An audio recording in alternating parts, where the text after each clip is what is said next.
വളരെ ചുരുക്കി. അതായത് ഒരു വീടിൻ്റെ അകത്ത് തന്നെ 3-4 സെറ്റാണ്. പോലീസ് സ്റ്റേഷൻ അത് തന്നെ, ഹോള് തന്നെ, അവിടെ രവികുമാർ താമസിക്കുന്ന വീട് അത് തന്നെ. അതിൻ്റെ അപ്പുറത്ത് ഒരു ചെറിയ കോമ്പൗണ്ട് വെറുതെ കാലിയായി കിടക്കുന്നുണ്ടായിരുന്നു. അവിടെയാണ് ഞങ്ങൾ ചെറിയ ഹട്ടിട്ടിട്ട് അവള് രാജി നല്ല പെണ്ണ് ക്യാരക്ടർ താമസിക്കുന്നത്. മീനയും എല്ലാം അവിടെ തന്നെ. അത് ഞങ്ങൾ താമസിക്കുന്നത് ഷൂട്ടിംഗ് ചെയ്ത് ഓഫീസ് തന്നെയാണ് ഷൂട്ടിങ്ങും. അതിൻ്റെ അപ്പുറത്ത് നേരെ അതിൻ്റെ ഏറ്റവും രസം വെച്ചാൽ ഇത് ആരും പറഞ്ഞാൽ വിശ്വസിക്കില്ല. ആ വീടിൻ്റെ അപ്പുറത്ത് നേരെ ഓപ്പോസിറ്റ് ഒരു ഇതുണ്ട്, ഒരു 2 നില. അവിടെയാണ് ഈ പപ്പുവേട്ടനും സുകുമാരൻ ഇവരൊക്കെ താമസിക്കുന്നത്, സ്ഥിരമായി താമസിക്കുന്നത്. അത് ഞങ്ങൾ ഹോസ്റ്റലാക്കി. അപ്പോൾ ആർക്കും വണ്ടി വേണ്ട, എല്ലാം അവിടെ നിന്ന് ഇറങ്ങി വരിക, ഷൂട്ട് ചെയ്യുക. അങ്ങനെയായിരുന്നു ആ പടം. വളരെ ചേർന്ന് വിവരിച്ചിട്ട് ഈ വീട് തന്നെ പിന്നെ ജനലിൻ്റെ സൈഡ് മാറ്റിയിട്ട് വാതിൽ മാറ്റി വാതിലിനുള്ളിൽ ആ ഡയറക്ടർ ആയതുകൊണ്ട് ഇതൊക്കെ ഈസിയാണല്ലോ. ആ ഡോറ് മാറ്റിയിട്ട് ഗ്രില്ലിട്ട് പോലീസ് സ്റ്റേഷൻ ജയിലാക്കി. അങ്ങനെ ഒരു 4 സെറ്റാക്കിയിട്ടുണ്ട് അത് തന്നെ.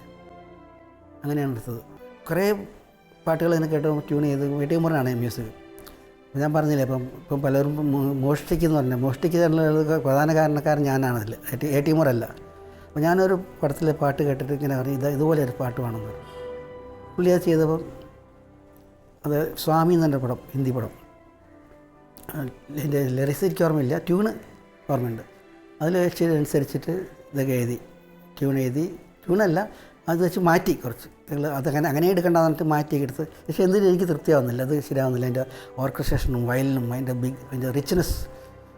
അപ്പോൾ ഞാൻ പറഞ്ഞു ഇതന്നെ മതി, ഇതെങ്ങനെ എടുക്കാനാന്ന് ചോദിച്ചു. അത് നമുക്ക് ചെയ്യാം എന്ന് പറഞ്ഞിട്ട് ഞങ്ങളൊരു പാട്ട് വെച്ചിട്ട് ആ പാട്ടിൻ്റെ ഡിസ്ക് എടുത്തിട്ട് അത് ട്രാൻസ്ഫർ ചെയ്ത് അത് ഞാൻ തന്നെ കണ്ണനാണ് കൊണ്ട് രേവതിയിലെ കണ്ണൻ ആണ് പുള്ളി ഇങ്ങനെ നോക്കിക്കൊണ്ടിരിക്കുക വീണെന്താ ചെയ്യുന്നതെന്ന്.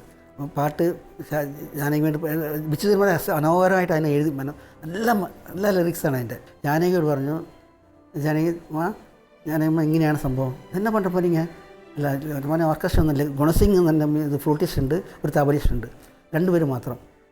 இது 2 பேரும் மட்டுமா? இல்லை ஒர்க்க அந்த பாட்டு இப்படி வருது பண்ணி அது நாங்கள் நீங்கள் அப்படி பாடுங்க, எங்கெல்லாம் வருமோ அது பாடுங்க, நான் பார்த்துக்கிறேன்.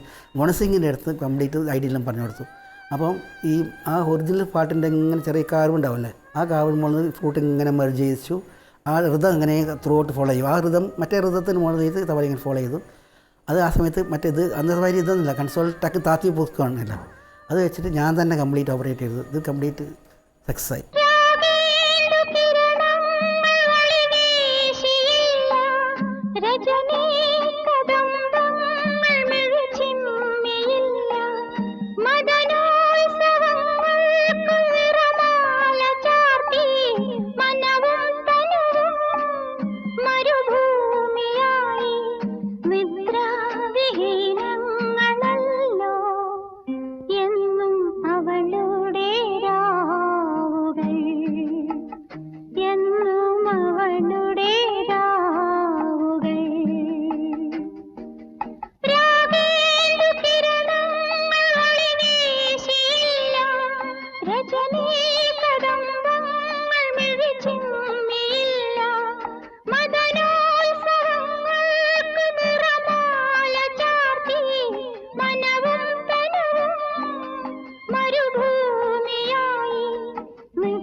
വളരെ സൂപ്പർ ഹിറ്റായ ഒരു സിനിമയായിരുന്നു അവളുടെ രാവുകൾ. അതിലെ ഈ പാട്ട് പ്രത്യേകിച്ച് രാഗേന്ദുകിരൺ, എനിക്കൊന്ന് ജാനകിയമ്മ എവിടെ പോയാലും ഈ പാട്ട് ഉറപ്പായിട്ടും പാടിയിരിക്കും. ഞാൻ തന്നെ നേരിട്ട് കേട്ടിട്ടുണ്ട്. അത്രയും പ്രിയപ്പെട്ട പാട്ടാണ് ജാനകിയമ്മയുടെ. അതുപോലെ ഈ പാട്ട് രംഗം വളരെ പുതുമയാർന്നായിരുന്നു. അന്നത്തെ കാലത്ത് എല്ലാവരും വളരെ അത്ഭുതത്തോടുകൂടി കണ്ട ഒരു ചിത്രം അല്ലെങ്കിൽ ഗാനരംഗമാണ് അവളുടെ രാവുകളിലെ രാഗേന്ദുകിരൺ.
മീനിലെ എല്ലാ പാട്ടും നല്ലതാണ്. പക്ഷേ ഒരു പാട്ട് കേട്ടാൽ ഒരിക്കൽ ആരും വിശ്വസിക്കില്ല ദേവരാ മാഷ് ചെയ്തതാണ്.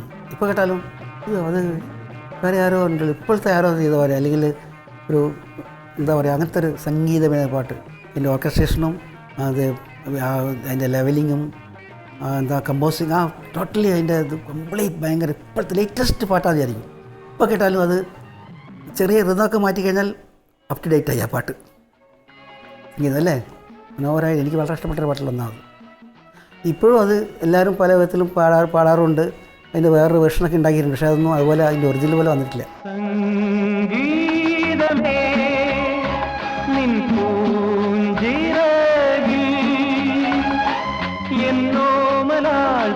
കണ്ണീരോ ചൊല്ലിപ്പിരിയും വേദന വിടർത്തിയ പനിനീരോ സംഗീതമേ നിൻ പൂഞ്ചിറകിൽ എന്നോമലാൽ തൻ കണ്ണീരോ വിട ചൊല്ലിപ്പിരിയും വേദിയിൽ വേദന വിടർത്തിയ പനിനീരോ സംഗീതമേ. ഐ വി ശശി സാറിൻ്റെ സിനിമയാണ് മീൻ എന്നുള്ള സിനിമ. ഇതിൽ അദ്ദേഹത്തിൻ്റെ കൂടെ ഒരു നിർദ്ദേശം വെച്ചിട്ടാണോ അതോ ഇനി ദേവരായ മാസ്റ്റർ തന്നെ സ്വയം അങ്ങനെ പുതിയ രീതി അവലംബിക്കണം എന്ന് ചിന്തിച്ചിട്ടാണോ എന്നറിയില്ല. ഈ സിനിമയിലെ പാട്ടുകൾ ഈണമിട്ട ശേഷമാണ് അതിൻ്റെ ലിറിക്സ് എഴുതിയിട്ടുള്ളത്. യൂസഫ് അലി സാറ് അങ്ങനെയാണ്. ഇതിനു മുമ്പ് സ്വർഗം താണിറങ്ങി വന്നതോ എന്നൊരു പാട്ടിലും അതുപോലെ പരീക്ഷിച്ചിട്ടുണ്ടെന്ന് പറഞ്ഞു കേട്ടിട്ടുണ്ട്. ഈ സിനിമയിലെ പാട്ടുകളെല്ലാം അങ്ങനെ തന്നെ ഉണ്ടായതാണ്. സംഗീതമേ നിൻ പൂഞ്ചിറകിൽ എന്ന് പറഞ്ഞ പാട്ട് കേൾക്കുമ്പോൾ നമുക്ക് ദേവരായ മാസ്റ്ററുടെ അതുവരെ നമ്മൾ കേട്ട് വന്ന സംഗീത ശൈലിയിൽ നിന്നും പ്രകടമായ ഒരു വ്യത്യാസം നമ്മൾ അനുഭവിക്കും. അത് ഈ ഒരു പരീക്ഷണം കൊണ്ട് കൂടിയാണ് എന്ന് പറയുന്നതിൽ യാതൊരു സംശയമില്ല. ഹൃദയങ്ങളൊന്നായി ചേർന്നലിഞ്ഞ കഥനങ്ങൾ പിറകെ വീരുന്നു വരും. ഹൃദയങ്ങളൊന്നായി ചേർന്നലിഞ്ഞ കഥനങ്ങൾ പിറകെ വീരുന്നു വരും. വിധിയുടെ കയ്യിൽ ജീവിതം വെറുമൊരു വിളയാട്ടു പമ്പരമല്ലേ, വിളയാട്ടു പമ്പരമല്ലേ.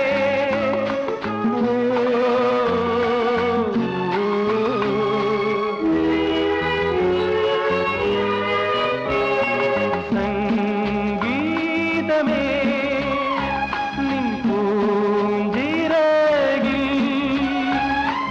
എന്നോമലാൽ തൻ കണ്ണീരോ വിട ചൊല്ലിപ്പിരിയും വേദിയിൽ വേദന വിടർത്തിയ പനിനീരോ സംഗീതമേ. ആ ഒരു കാലഘട്ടത്തെ എടുത്തു വെച്ച് നോക്കുകയാണെങ്കിൽ ഏറ്റവും ഫ്രഷായിരുന്നു. ഒരുപാട് പുതുമകളുണ്ട്.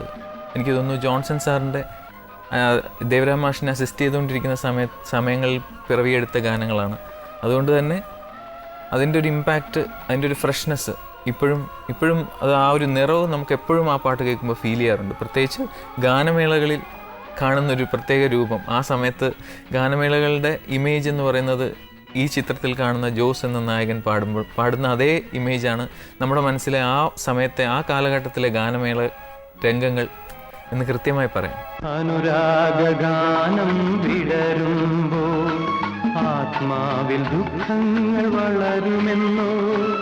അനുരാഗാനം വിടരുമ്പോൾ ആത്മാവിൽ ദുഃഖങ്ങൾ വളരുമെന്നോ.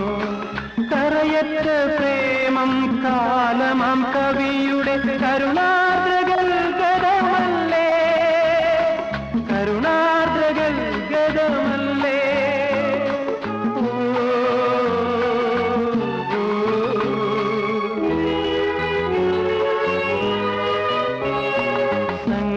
സംഗീതമേ നിൻ പൂഞ്ചിറകിൽ